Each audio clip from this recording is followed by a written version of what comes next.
All right, what's up, guys? It was quite a busy night. So we got a lot to talk about because I'm sure you guys are wondering just what went down last night. First of all, as we know, the live stream phone is broken.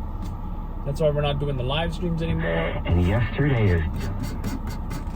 And I'm trying to figure out how to return that phone on the website. I'm going to return it eventually. Who cares about the phone?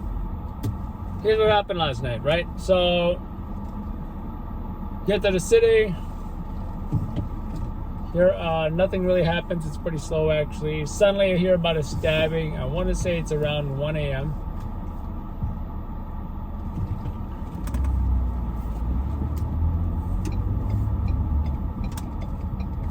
Hear about a stabbing in Queens, College Point, Queens. Nice, safe neighborhood, right? So, I run over there. Takes about 20 minutes or so. And I'm sitting, police say it was a 44-year-old male stabbed and fled in a black SUV, Mercedes SUV or something like that. I'm speaking to the neighbors. I even had an interview, right? And he is not likely to die, as police say. So then Robert shows up. He takes some photos. We're just thinking it's a slow Sunday night. And then suddenly Robert starts running to his car. And I'm like, oh shit, why are you running, bro? He's like, cop shot. I'm like, oh shit. I go into my app notifications. I see that notification, hit the GPS button, and boom, we are en route.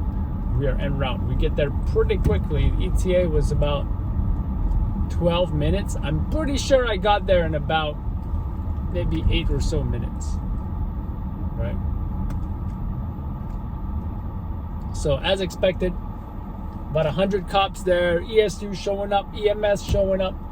Actually, when I first arrived there, I didn't see anything, right? Then I looked to my left.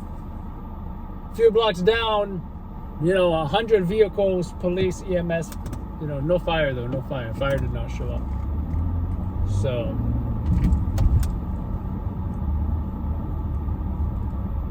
anyways, we run to the scene. Police already have crime scene tape up, so we can't get past a certain point.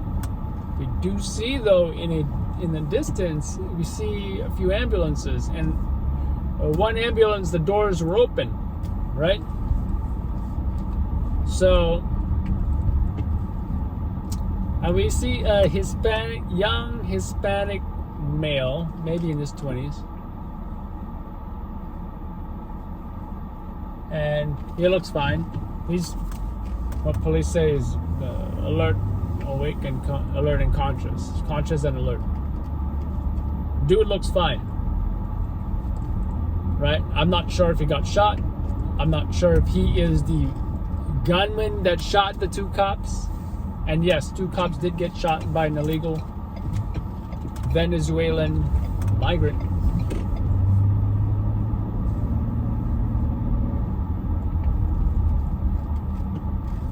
But we film him, we record him, we get him on tape. Then, as we're doing all of this, we see Louis, the stepping on my toes guy. You guys know about him. Not the nicest guy. He likes to curse me out once a year, maybe twice a year. This is a guy we haven't seen all year. Nobody has seen this guy all year. We thought maybe, okay, did he retire? So he shows up more like getting kicked out from the crime scene. And we're just thinking to ourselves like, damn, he must have gotten some great exclusive stuff, right? So already I feel kind of that, which makes me assume that maybe he lives in the area, right? So I get my shots, and then I go to the other side. We see a crowd of folks there. Nobody wants to say anything. Nobody wants to talk. There's also a language barrier, like Espanol. Okay, all right. So, including one of our followers, but he doesn't want to be on tape either. But he heard the shots though. Now what happens, I filmed, EMS and ESU or whatever, they're all showing up at this point. We see a lot of public safety units. They're the ones with the vests. They don't have metal shields. They just have patches. And I don't believe they have NYPD patches on their sleeves either, right? They usually wear job shirts or t-shirts or whatever. That's how you distinguish public safety units from the regular patrol units or CRT. CRT dresses similar, except they have the khaki pants, right? Community response team. So I get my shot. Then I see my competition, which I like to refer as my op, right? See my op, I'm thinking, oh shit. Is he about to feed, or is he just getting to this scene? Turns out he's just getting to the scene. But I do think that, eventually I find out he's actually been there a while. And then I come to find out that he has on tape an exclusive shot of the cops carrying the gunman into the ambulance or something like that. I started to get worried. But you know what? I'm still going to continue what I'm doing. I go to the hospital, film a bunch of cops arriving. I got to cut this video short because I'm almost done with my errands here. Long story short, I filmed the hospital. You know what? I was about to go home. Hear 1013 on the radio, and something about multiple police cars, 2 crash sites, unmarked detectives from the police commissioner's office. But the police commissioner, Caban, is not injured. So I go to the one closest to the hospital. Turns out it's a female detective in a unmarked Dodge Charger colliding with 2 vehicles, and she's fine. It looks like an arm injury. I get her on tape. Deputy Commissioner Kaz Doherty shows up. As you know, he's always in the media. A lot of people know him. He's very familiar. He's the one that raised the American flag at Columbia. You guys probably know him. Met him for the first time, asked him if he wanted to comment on a police shooting. He said there was going to be a press conference at the hospital, right?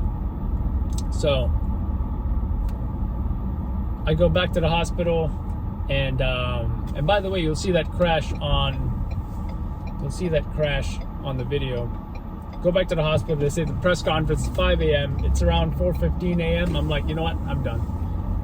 Right? Turn on the TV at about 6 a.m.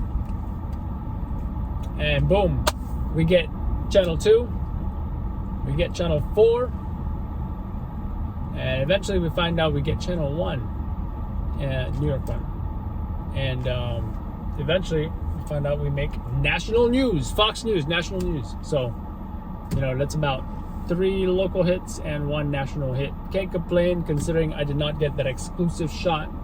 So sometimes my ops will get something that I don't get, sometimes I'll get something they don't get. It's just how it is. So I gotta go.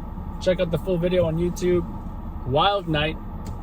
I'm really glad those cops are okay, and we'll see what happens tonight, guys. And from now, lads, take care.